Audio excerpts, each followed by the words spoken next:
Spotlight, we highlight excellence in the Oakland Unified School Districts, from the students to the leadership to their alumni. Today is no different. We have with us Michael Moore, who not only oversees the procurement in all of OUSD, he also was a former student and a graduate from Oakland High. We are here to highlight OUSD's alumni, Michael Moore Sr. So, let's start. You've been in the district over 30 years. I've been in the district 33 years as an employee and 12 before that as a student. So you can legitimately say I've been with the district 45 years. Oh my goodness, that's a lifetime for Yes, so ma'am. many. So tell us for day one, first day of school, kindergarten. Just take us from that part of the journey. At as we go Bella up. Vista Elementary, Mrs. Hirschberger. And then we went to McChesney before it was named Edna Brewer. As a matter of fact, Miss Edna Brewer was one of my principals at what was then McChesney.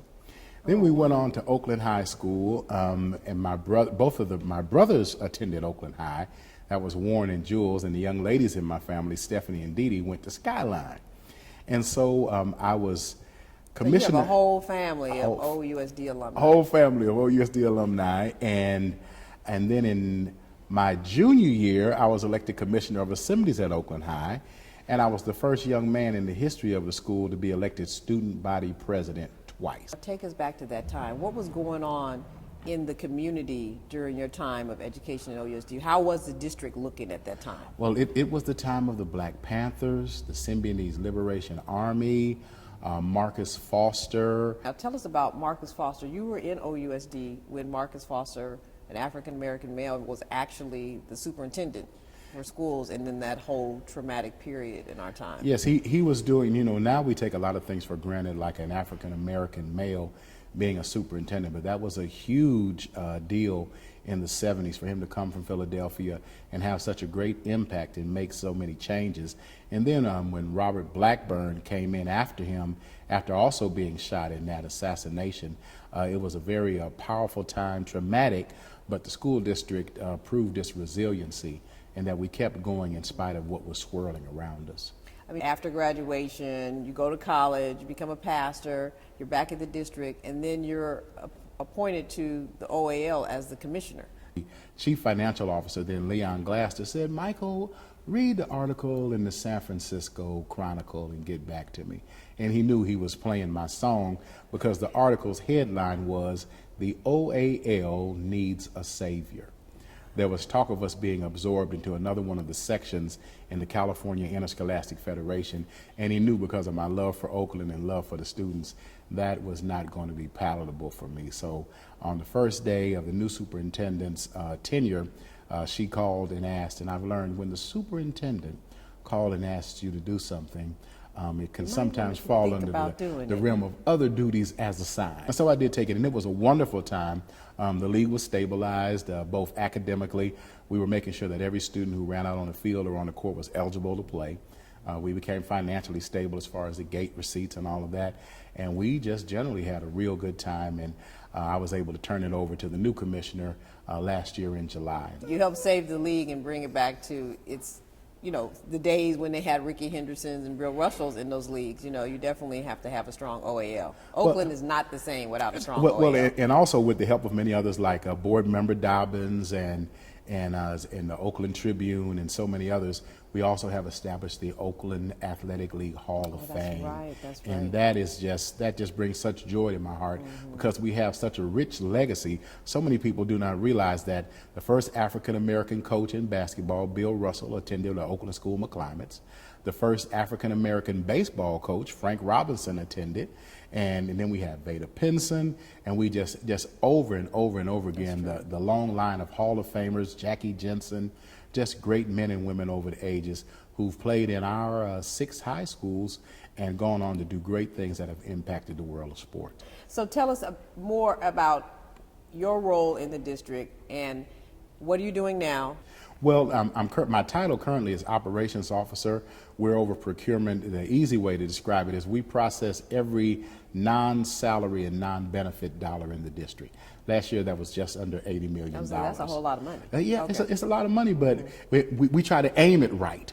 Well, I was on the internet one evening just listening, click the link, And what do I hear? The voice of Michael Moore, Sr. on the radio. So you have a radio show now. Yes, I do. It's called Issues After Dark Men's Edition. And the genesis of that program was there are so many of our young men and young ladies now who don't have what I call the voice of a father. And what I mean by that is someone who, if they have a question about life or about finance, again, spiritual, mental, physical, or financial counsel, they don't have someone to go to. So every Thursday night at 8 to 10 Pacific time on RMG Radio, which is an internet radio station, we talk about men's issues from the voice of a father counseling a young man as a primary audience, but we've been fascinated. We've been fascinated by how many ladies gather around their computer. They want to know. Really, with their sons, with their daughters, with their boyfriends, with their husbands, to get that counsel that some of our young men and young ladies did not get growing up, and we just share with them, good life principles about how to be better. I firmly believe we have the answers. A lot of times we just don't have the will to implement them. Right. And so if people are honest with themselves about their situation and then get the keys to how to change the situation, again, some of it can happen rapidly, some of it takes more time, but change is possible when you have the roadmap and you're willing to do the hard things that it takes to make a change. So as a student, and now as an official and a past administrator, all those experiences, what can you lend as like one golden nugget for students today that could help them? You know what they are going through for the most part because you've been in Oakland schools at a different time, but then also now you're still in the district and you've seen the change and the evolution. Well, I would share the importance of effort as well as intelligence.